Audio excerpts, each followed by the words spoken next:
In its final report on the destruction of World Trade Center Building 7, NIST, the National Institute of Standards and Technology, went out of its way to avoid investigating the use of explosives. Their sole rationale for not investigating explosive use was the supposed lack of sufficiently loud sounds. NIST computed what they claimed would be the minimum loudness of an explosion that could sever Column 79 with a single blast. Then they claimed no observers detected explosions as loud as their predictions. This size blast would have produced an incredibly loud sound that was not recorded on videos of the collapse nor reported by witnesses. On the basis of this artificial threshold of interest, they swept aside all evidence of actual explosions and concluded that no explosives contributed to the destruction of the building. We did not find any evidence that explosives were used in the collapse of Building 7. Yet there was voluminous evidence of explosions. Here's one of the guys who can tell you I'm okay, all right? Here, hold on. You want to call your mother or something? You heard explosions, like boom! We just heard one more explosion. That's about the fourth one we've heard. A few blocks up West Broadway, looking toward the World Trade Center in the distance, Ashley Banfield was conducting an interview for MSNBC. You were just told by police that you should move out of your... The mic was set to pick up speech a few inches away. From the involuntary startle response, oh my God, we know explosions are being heard. However, listening closely, we discover that the microphone did indeed pick up the sounds of explosions, but very faintly. Turn up the volume. Listen for a low rumble in the background. You were just told by police that you should move out of your apartment, Fabiana. Yes. You've got Carolina here? Yes. They advised us to leave because we have... Oh my God. This time the sound has been filtered to emphasize low frequencies. Listen for booms like a bass drum in the distance. In fact, you were just told by police that you should move out of your apartment, Fabiana. You've got Carolina here? Yes. They advised us to leave because we have... Oh my God. Here's a different version filtered to emphasize the mid-range sounds. The bass drum is gone. I would describe the blast sound like a train on a bumpy track. You were just told by police that you should move out of your apartment, Fabiana. Yes. You've got Carolina here? Yes. They advised us to leave because we have... Oh my God. Here's the original sound again.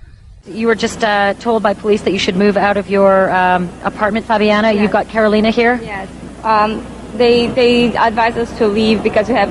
Oh my God. Look behind us. Please pan in this way. Please be careful of your baby. This is it. That's the building coming down. Oh my God. Oh my God. Oh my God. No. No. If you didn't hear the blasts, back up, use earphones, turn up the volume, and listen again. There were 2 blasts, followed by 7 more, regularly spaced all in 2.5 seconds. Craig Bartmer's testimony may come to mind. The whole time you hear boom, boom, boom, boom, boom. I think I know an explosion when I hear it. When we hear the sharp, regular series of sounds in the background, the building has not yet started to fall. When we hear the reporters say, "This is it," this is it, the building has not yet started to fall. The fall of the building corresponds to the crescendo in the crowd response. Here is another street scene with the building in full view. The crowd responds almost immediately as the building starts to fall. This occurs just after the reporter says, "This is it." This is it. Oh my God.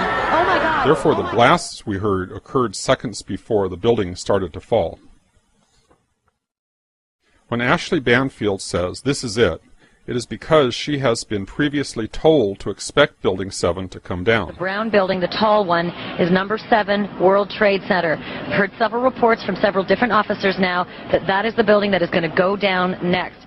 Back in the studio, the anchor, Brian Williams, not only had foreknowledge of the collapse, he had a ready explanation. What we've been fearing all afternoon has apparently happened. We were watching number 7 World Trade, which was part of the ancillary damage of the explosion and collapse of the other 2. Just as Ashley Banfield was told, Brian Williams was told.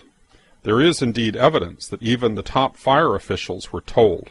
We are on the phone with New York Fire Department Lieutenant David Restuccio. Lieutenant, where are you right now? I'm at the corner of Northmore Street and Greenwich Street. Can you confirm it was number 7 that just went in?